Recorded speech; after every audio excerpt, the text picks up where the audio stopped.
And ఇంకొకటి doctor, ఈ cancers గురించి ఎప్పుడు మాట్లాడినా మనము స్టేజ్ 1 అని వింటాము, స్టేజ్ 4 అని వింటాము, లేదా ఫైనల్ స్టేజెస్ అని వినేస్తాం. అరే మంచి జాతిలో అంటే మన చేతిలో నుంచి వెళ్ళిపోయింది, జారిపోయింది వాళ్ళు అని అంటాం.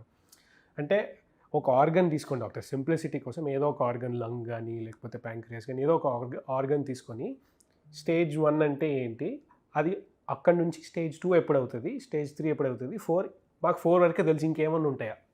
ఓకే. దాని in general I think Rohit మంచి ప్రశ్న ఇది. ఏంటంటే మన డిస్కషన్‌లో this is a good conversation because స్టేజ్‌లు బట్టి రిజల్ట్ ఉంటుందని అందరికీ తెలుసు.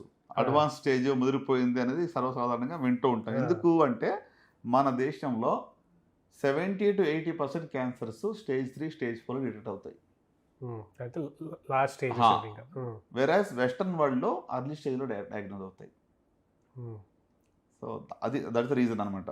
సో నేను చెప్పేది ఏంటంటే ఫర్ ఎగ్జాంపుల్ అర్లీ స్టేజ్ అంటే లంప్ వరకే ఉంది, చిన్న లంప్ ఉంది. ఇప్పుడు బ్రెస్ట్ క్యాన్సర్లో up to 2 centimetres T1 stage అంటాము.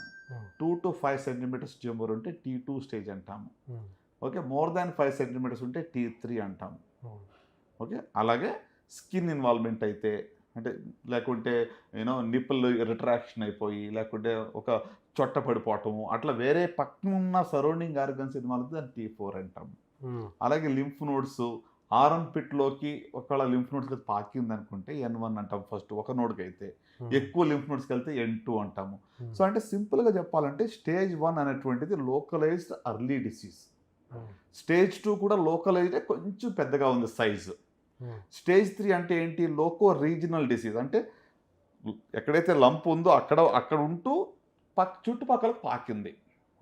Near by structures lymph nodes ఆరంపెట్లో లింఫ్ నోడ్స్కి వెళ్ళింది అనుకుందాం.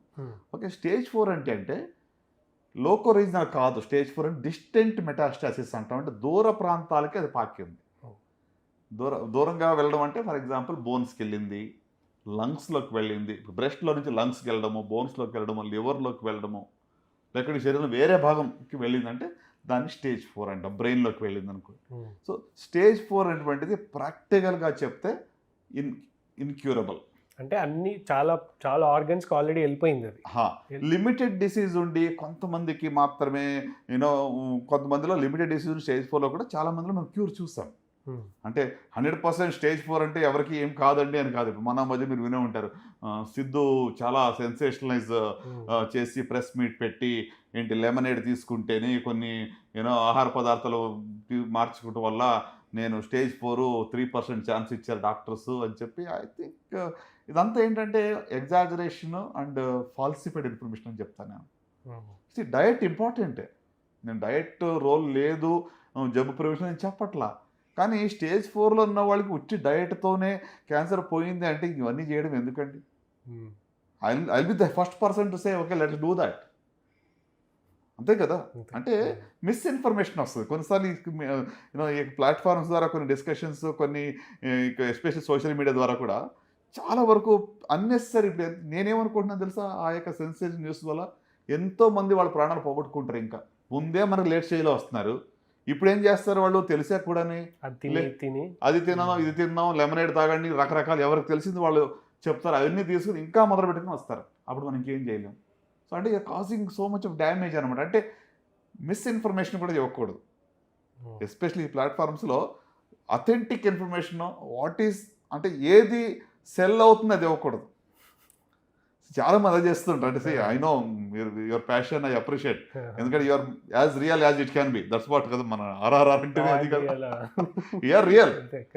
సో అంటే అన్నెసరీగా భయపెట్టద్దు, అన్నెసరీగా ఏదో ఒక క్రెడిట్ కోసమో లేకుంటే వ్యూవర్షిప్ కోసమో ఏదో.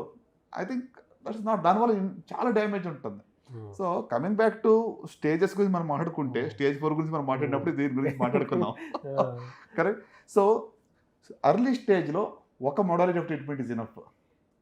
Like surgery for example breast cancer stage 1లో చాలా సార్లు ఉట్టి సర్జరీ సరిపోతుంది, జస్ట్ ఆ పార్ట్ తీసేస్తే సరిపోతుంది లోకల్. అదే పెరిగే కొలది మల్టీ మోడాలిటీ ట్రీట్మెంట్ అంటే లింఫ్ నోడ్స్ క్లియరెన్స్ లేకుంటే కీమోథెరపీ యాడ్ చేయడము, తర్వాత రేడియోథెరపీ యాడ్ చేయడము, ఇవన్నీ కూడా మల్టీ మోడాలిటీ ట్రీట్మెంట్ అనేది స్టేజ్ పెరిగే కొలది అన్నీ యాడ్ అవుతాయి. సో మనకి అర్లీ డయాగ్నోసిస్ అనేది చాలా ప్రాముఖ్యం. సో మొదటి 2 దశల్లో ఉంటే 90% and above cure rates. Stage 3 అంటే 70% వరకు ఉంది. స్టేజ్ 4లో 5 ఇయర్ సర్వైవల్ రేట్ యావరేజ్గా 30 to 40% ఉంటుంది. లైఫ్ స్పాన్ పొడిగిస్తాం కానీ బట్ యు ఆర్ నాట్ గ్యారంటీకి క్యూర్. సో బికాస్ అన్ని ఆర్గన్స్కి ఆ క్యాన్సర్ వెళ్ళిపోయింది కాబట్టి కష్టం అంటున్నారు. కరెక్ట్. ఆల్రెడీ స్ప్రెడ్ అయిపోయి ఉంది కాబట్టి చాలా కొన్ని క్యాన్సర్లు స్టేజ్ 4 కూడా రెస్పాండ్ అవుతాయి. ఇప్పుడు ఫర్ ఎగ్జాంపుల్ టెస్టిక్యులర్ క్యాన్సర్ ఉంది, లేకుంటే లింఫోమస్ అని ఉంటాయి. అవి చాలా ర్యాపిడ్గా డివైడ్ అవుతాయి, అలాగే ర్యాపిడ్గా రెస్పాన్స్ కూడా వస్తుంది మెడిసిన్స్కి. అలాంటివి కొంచెం అడ్వాన్స్ స్టేజ్ కూడా రెస్పాన్స్ ఉన్నాయి.